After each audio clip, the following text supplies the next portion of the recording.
Okay, so I found this confession and it stopped me cold. Because it's about something so many people feel but never say out loud. What happens when a parent's love has conditions? When you do everything right and it still doesn't matter. Let me share it with you exactly as it was told. So there's a woman, past middle age, and her father just died. He was in his mid-90s, and she's been disinherited, completely written out of the will. And when she says she always thought someone would have to do something truly awful to be disinherited, you can hear the confusion in that. Like she's still trying to understand how she ended up here. Here's what happened. About 8 years before her father died, she had him over for holiday dinner. And I need you to understand the context here. Her dad was an awful person. She was low contact with him, but she still did what felt like her obligation, still invited him over for holidays, still showed up. That's the kind of daughter she was. They're sitting in the living room, just chatting, when her dad brings up his will. Says he has an idea about what he wants to do with the house. And she's like, okay, what's the idea? And then he lays it out. He wants to leave the house to both her and her brother, but he wants the brother to keep living there, in the basement, where he'd been living for years. And here's the kicker. Since the brother can't afford it, she would pay the taxes on it. Let me say that again.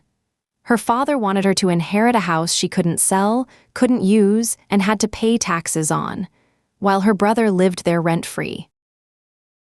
And honestly, the audacity of that plan. Now, this brother of hers isn't disabled. He's had the same job for about 10 years, makes about the same amount of money she does, but he never has any money. Their father had been giving him extra money for years, repeatedly, consistently. And the brother had gone into their father's bank account and wiped it out, taken his social security checks.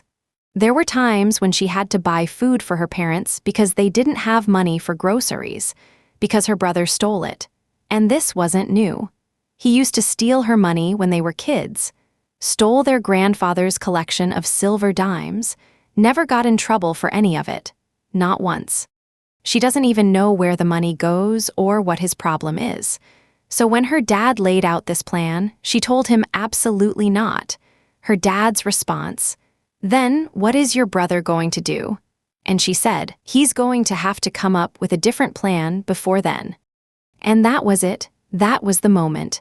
Because very shortly after this conversation, her father changed the title of the house. Transfer on death to the brother, wrote her completely out of the will, out of the life insurance. All of it. All because she refused to be financially responsible for her brother. No, because this is so real, she set one boundary, one reasonable boundary, and her father's response was to erase her entirely. But wait, it gets messier. Because the dad did leave a small percentage to each grandchild, not a lot of money. Her daughter's planning to use her share to help pay for a used car. That's the scale we're talking about. And the brother is pissed that he didn't get everything. He got the house. He got the will. He got the life insurance. And he's mad he didn't get the grandkids' portions too. The entitlement is breathtaking. And here's what she says at the end that just, God, this part hits. She says she's fortunate she doesn't need his money. But it still stings to realize how little she meant to him. His love was always conditional, and this is just another example of that. That line, his love was always conditional. That's the truth underneath everything. That's what she's really grieving, not the money, not the house. The fact that she was never enough. That showing up, setting boundaries, being responsible, none of it mattered, because love wasn't about who she was. It was about what she was willing to tolerate, and she knows there are more examples. She says, sadly, there are more. You can feel the weight of a lifetime in that admission. She also mentions that the last person she wants financial entanglements with is her brother. She calls him her loser brother. And honestly, after everything he's done, after all the stealing and the bailouts and the entitlement, can you blame her?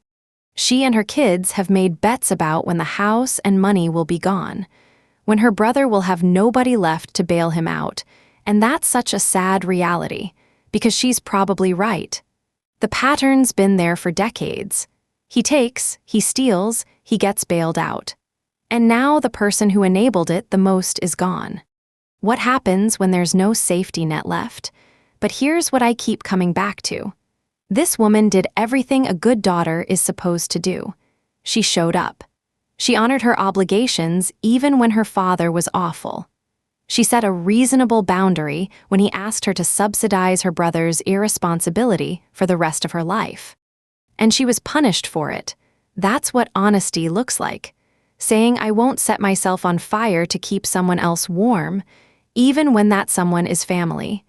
Even when saying no costs you everything. And I think what makes this so painful is that she probably saw this coming. She says his love was always conditional. She knew who he was, but there's still that little part of you that hopes. That thinks maybe, in the end, they'll see you. They'll recognize what you did, how you showed up, the boundaries you held. But he didn't. He chose her brother. Again, one last time, and now she's left holding the grief of it. Not the financial loss, she doesn't need the money, but the confirmation that she was never the priority. That doing the right thing, being responsible, showing up, it didn't matter. It never mattered. That's the vulnerable truth underneath everything, and it's so hard to sit with, but here's what I want to say. Setting that boundary was the right thing to do. Refusing to enable her brother's behavior, refusing to tie herself financially to someone who has stolen from her repeatedly, who has shown zero accountability, that was self-respect. That was wisdom.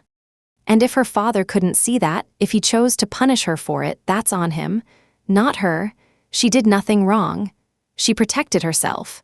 She honored her own life and her own family, and that boundary mattered, even if it cost her the inheritance, even if it confirmed what she already knew about her father's love.